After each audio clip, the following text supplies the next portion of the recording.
अपनी शक्तिपात साधन प्रणाली में सिद्धियों, चमत्कारों आदि को महत्व नहीं दिया जाता। यहाँ तक कि अपने साधन के अनुभवों को भी गुप्त रखा जाता है। इसका एक कारण है। गुरुदेव कहते थे कि इन्हें गुप्त इसलिए रखा जाता है क्योंकि इससे साधकों में अभिमान के उदय होने की आशंका बनी रहती है।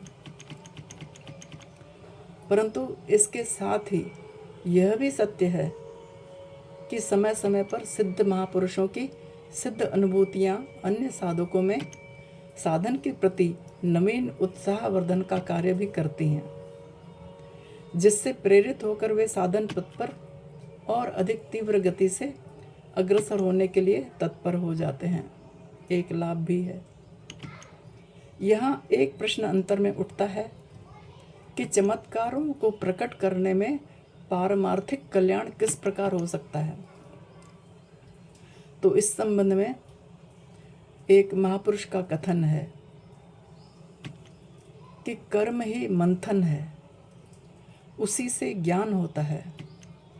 चैतन्य रूप ज्ञान से भक्ति और भक्ति से प्रेम और प्रेम से साक्षात्कार, यही आध्यात्म साधना योगियों द्वारा अनुभूत परिपाटी है। प्रेम की प्राप्ति योग मार्ग से ही हो सकती है।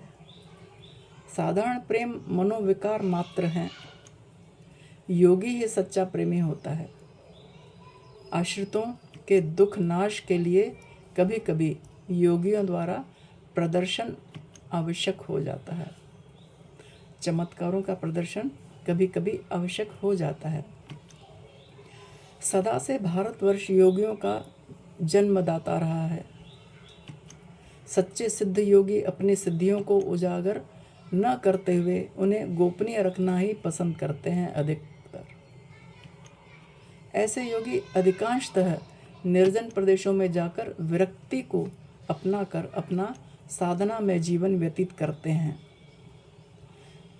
कुछ योगी किसी अद्भुत प्रेरणा के वशीभूत होकर जगत के संपर्क में आते हैं। उनके द्वारा दिव्य तत्वों का संदेश प्राप्त होता है जो जनहित के लिए होता है। उनका जीवन तर्क वितर्क के लिए नहीं, अपितु हर छल कपट से दूर परम कृपा तथा दिव्य आलोक का प्रसारण करने के लिए होता है। उनके संपर्क में आकर व्यक्ति अपने आप को धन्य मानने लगता है। यह अनुभूति उसे स्वयं अपने अंतःस्थल से आभासित होती है। परम गुरुदेव परम पूज्य स्वामी विष्णु तीर्थ जी महाराज के संपर्क में आकर साधकों को इसी प्रकार की अनुभूति होती थी। हमारी शक्तिपात परंपरा की महान विभूतियाँ परम पूज्य स्वामी परमानंद तीर्थ जी महाराज, स्वामी मुकुंद तीर्थ जी महाराज, त्रैलोकी बाबा, लल्लेश्वरी माँ, स्वामी गंगाधर तीर्थ जी महाराज, श्री योगानंद जी महाराज, एक योगानंद महाराज जी क्रिया योग के भी हो गए हैं। हमारे योगानंद महाराज जी शक्तिपात प्रणाली के हैं। स्वामी विष्णु तीर्थ जी महाराज तथा स्वामी शिवम तीर्थ जी महाराज जैसे सिद्ध महापुरुषों का इस शक्तिपात परंपरा के वट वृक्ष को पालित पोषित कर उसे विकसित करने में बड़ा भारी योगदान रहा है। इस परंपरा के अनुभवी पुराने साधकों, महात्माओं तथा सन्यासियों की गिनती अब बहुत ही कम रह गई है। हमारे पूर्वज गुरुओं तथा योगियों के संपर्क में आए वयोवृद्ध व्यक्ति, महानुभाव जो अब इस संसार में नहीं रहे, उनके साथ ही कई आध्यात्मिक रहस्य भी दबकर रह गए हैं। ऐसा कोई संयोग आया ही नहीं कि इन गुप्त रहस्यों को अन्य साधकों के सन्मुख उजागर किया जा सके। इस जानकारी के अभाव में कई साधकों की जिज्ञासाएं भी पनपने के पूर्व ही मुरझाकर रह जाने की आशंका सी हो गई है। कुछ वयोवृद्ध साधक जो वर्तमान में हैं तथा जो इन महान विभूतियों के संसर्ग में आए हुए हैं, उनसे की गई बातचीत के आधार पर कुछ संदर्भ तथा घटनाएं यहाँ प्रस्तुत की जाएंगी।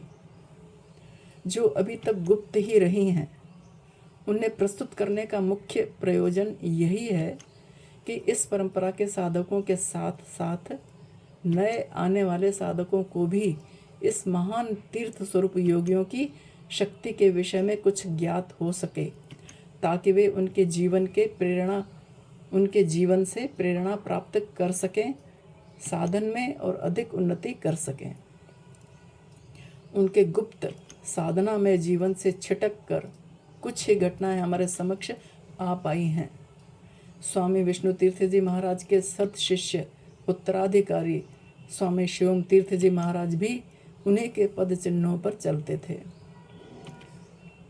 परम पूज्य सद्गुरुदेव स्वामी शिवम तीर्थ जी महाराज के विषय में लिखी पुस्तक गुरुदेव के संग के पश्चात जब मन में यह विचार आया कि परम पूज्य परम गुरुदेव स्वामी विष्णु तीर्थ जी महाराज जी के जीवन की विशेष घटनाओं को तथा संस्मरणों को एकत्रित करके साधकों के सम्मुख प्रस्तुत किया जाए, तो आश्चर्यजनक रूप से यह विचार शीघ्र ही क्रिया रूप में परिणत होता चला गया। मैं सोच में थी कि परम गुरुदेव के शिष्यों से मैं किस प्रकार से संपर्क करूं, तो मुझे बड़ा ही विस्मय हुआ जब एक के बाद एक वे लोग स्वयं ही साधन निलय में मेरे संपर्क में आने लगे। तब मैं साधन निलय में निवास करती थी। वे आए और पर्याप्त समय लेकर आए।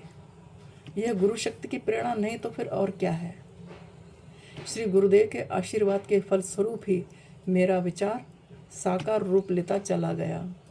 तब मैं भी दत्तचित्त होकर इस कार्य में लग गई। व्यक्तिगत रूप से परम गुरुदेव के दीक्षित साधकों से संपर्क करना तथा उनसे समय लेना एवं उन्हें पुरानी स्मृतियों में ले जाना एक दुष्कर कार्य था, जो बड़ी सहजता से संपन्न होता चला गया। गुरु शक्ति साधकों की सहायता के लिए निरंतर तथा सदैव तत्पर रहती है। यह विचार, यह भाव इसी प्रकार की घटनाओं के फलस्वरूप ही शिष्य के हृदय में दृढ़ से दृढ़तर होता चला जाता है। मैं यह सोचती हूँ कि श्री गुरुदेव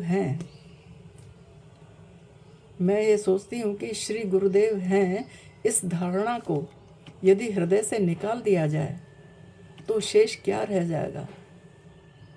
कुछ नहीं। यदि देह से प्राण ही निकल जाएं तो बाकी रहा ही क्या? मिट्टी, राख, कंकड़, पत्थर। गुरुदेव के होने से ही जीवंतता है, चैतन्यता है। हमारे हृदय के अंदर जो संगीत बज रहा है वह उनकी ही तो आवाज़ है। वह आवाज़ निरंतर हमसे कुछ कहती हुई सी जान पड़ती है। ज़रा गौर से सुनने पर सब स्पष्ट हो जाता है। साजे हस्ती की सदा गौर से सुन, साजे हस्ती की सदा गौर से सुन, डूबते दिन की निदा गौर से सुन। दिल में हर वक्त कोई कहता है, मैं नहीं तुझसे जुदा, गौर से सुन। प्राचीन काल से ही समय समय पर आध्यात्मिक यात्रा के पथिकों के गहन अंधकार को दूर करने वाले, शांति तथा शक्ति प्रदान करने वाले मणिदीप रूपी सिद्ध योगी अनंत कोटि सूर्य के समान इस जगत में प्रकाशित हुए हैं। अनादिकाल से प्रवाहित मुक्ति और भुक्ति की यह अबाध धारा आदिगुरु शिव से प्रारंभ हुई है। हम उसी सिद्ध शक्तिपात परंपरा से संबंध रखते हैं, जिसमें परंपरागत रूप से गुरु अपने शिष्य को शक्ति संपन्न बनाते आए हैं। गुरु द्वारा प्रदत्त कल्याणकारी मंगलमयी शक्ति का स्मरण करते हुए शिष्य अपने गुरु की गाथा गाते गाते नहीं अघाता। गुरु शक्ति से और गुरु प्रेम से ओतप्रोत शिष्य भक्ति रस में डूबकर असीम आनंद में मग्न हो जाता है। शक्ति भी, शांति भी भक्ति के गीत में है। धरती के वासियों की मुक्ति प्रीत में है। गुरु भी शिष्य को अपने स्नेह बंधन में बांधकर संसार सागर से पार कर मुक्ति की राह पर ले आते हैं। मुक्ति वही दिला सकता है जो स्वयं मुक्त हो। जिसे मुक्त पुरुषों का सानिध्य प्राप्त हुआ हो वह क्यों न भाग्यशाली कहलाएगा। इन महान विभूतियों के अस्त हो जाने पर भी उनकी सूक्ष्म रजत रश्मियां साधकों को अपने अस्तित्व का बोध करवा ही देती हैं। अपने अस्तित्व का बोध करवा ही देती हैं। उनका अस्तित्व है, यह अकाट्य सत्य है, जिसे एक ने नहीं अपितु कई कई साधकों ने आभासित किया है, उसे अनुभूत किया है। यह विचित्र तो है किंतु सत्य है। सत्य को प्रमाण की आवश्यकता नहीं होती। हम तो बस केवल इतना ही कह सकते हैं कि वह यहाँ भी है, वहाँ भी है, सारे जहाँ में है। प्यार की जो गूंज मन के एक तारे में है। उनकी शक्ति अमोघ है। हमारे हृदय भी उसी गुरु शक्ति का प्रखर प्रसारण हो रहा है। यही शक्ति हमारे जीवन का आधार बनी हुई है।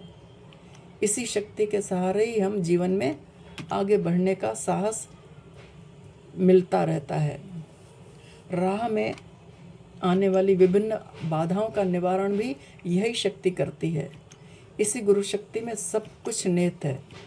हम सभी साधकों का एक ही लक्ष्य हो कि हमारी परंपरा के समस्त गुरुजनों का आदर्श हमारे जीवन का आधार बने तथा हमारी प्रेरणा बने। इसी प्रार्थना के साथ परम शिव द्वारा प्रसारित इस अद्या शक्ति गुरु शक्ति को हमारा बार बार प्रणाम है। बार बार प्रणाम है।